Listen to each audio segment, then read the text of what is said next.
சில நேரங்களில் அந்த மீடியாக்குள்ளே தப்பான சில பேர் அல்லது தப்பான எண்ணம் உள்ள சில பேர் உள்ளே பூந்துக்கிறதுனால என்ன ஆகுதுன்னா ரொம்ப தப்பாக விமர்சனங்கள் கொஞ்ச நாளாக இண்டஸ்ட்ரியில் அது பெரிய ஒரு டாக்காக போயிட்டுருக்கு.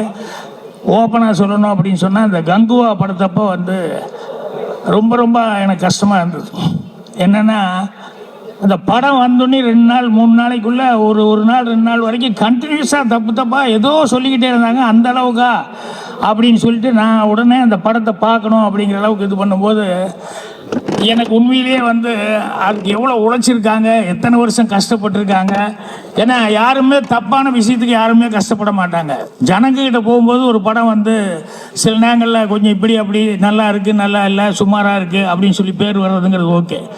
ஆனால் முதல் நாள் 2வது நாள்லேருந்தே அதை பற்றி தப்பாக பேசி அதுக்கு யாருமே வராத அளவுக்கு ஒன்று பண்ணுறதுங்கிறது நினைக்கும் போது ரொம்ப கஷ்டமாக இருக்குது. ஏன்னா எனக்கு தெரிஞ்ச அன்னக்கிளி படம் வந்தப்போ 2 நாள் 3 நாள் வரைக்கும் அந்த படத்துக்கு ஒரு இதில் அப்புறம் மவுத்து டாக் வந்ததுக்கப்புறம் அந்த படம் அந்த படம் அந்த அளவுக்கு ஓடிச்சு. அதே மாதிரி மிஸ்கின் அவர் ஃபஸ்ட்டு அந்த படம் எடுத்துகிட்டு அந்த படம் நான் ப்ரிவியூ பார்த்துட்டு நான் ரொம்ப வருத்தப்பட்டு சொன்னேன், ஏங்க எந்த விளம்பரமும் இல்லாமல் என்னங்க இப்படி படம் ரிலீஸ் ஆகிருக்கு, இது 4 பேர்த்துக்கு போட்டு காமிச்சு அவங்களுடைய இதெல்லாம் முக்கியமான டைரக்டர் சிட்டியெல்லாம் வாங்கிட்டு நீங்கள் விமர்சனம் வாங்கிட்டு நீ படம் ரிலீஸ் பண்ண வேண்டாமா அப்படின்னு சொல்லிட்டு, இல்லை சார் ஒரு நெருக்கத்தில் பண்ணிட்டோம் அப்படின்னேன். அப்புறம் இதை போய் ஆஸ்கார் ரவிச்சந்திரன் கிட்ட கொண்டு போய் காமிச்சேன்னு, சார் இவ்வளோ சொல்லியிருக்காருன்னா படம் அப்படியா அப்படின்னு சொல்லிட்டு அவர் இன்னொரு தடவை படம் போடுங்க அப்படின்னு சொல்லிட்டு அதுக்கப்புறம் படத்தை போட்டு பார்த்ததுக்கப்புறம் ஆஸ்கார் ரவிச்சந்திரன் அவர்கள் ஒரு 15 நாள் அப்புறம் அதுக்கு எவ்வளோ பப்ளிசிட்டி கொடுக்குறோமோ கொடுத்து பூஸ்ட் பண்ணி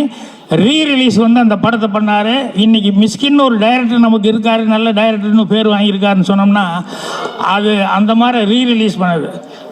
அதே 16 வயதில் நான் அசிஸ்டன்ட் டைரக்டராக வேலை பார்த்த படம் அதுக்கும் அப்படி தான். முதல்ல 2 நாள் 3 நாள் டாக்கே ஒன்றும் வரல. எங்கள் டைரக்டர்லாம் ரொம்ப அப்செட் ஆகிட்டார்.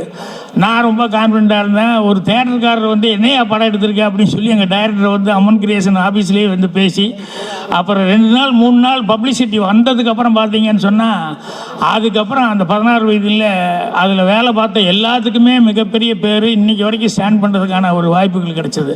அதனால் மவுத்து டாக் ஒரு படத்தில் என்ன வேணாலும் நடக்கலாம், அது வேறு. ஆனால் மீடியா கிடச்சிருச்சு அப்படிங்கிறதுக்காக சில தப்பான ஆட்கள் உள்ளே நுழைஞ்சிக்கிட்டு அது மூலமாக என்னென்ன பேசக்கூடாதோ அதெல்லாம் பேசி ஒரு படத்தை ரொம்ப இது பண்ணுறாங்க அப்படின்னு சொல்லும்போது அது வருஷக்கணக்கில் கஷ்டப்பட்டு எடுத்து அந்த டெக்னீஷியன்ஸு அந்த நடித்தவங்க அவங்களுக்கெல்லாம் எவ்வளோ மனசு கஷ்டமாக இருக்கும் அப்படிங்கிறத நினைக்கும் போது ரொம்ப இதாக இருந்தது.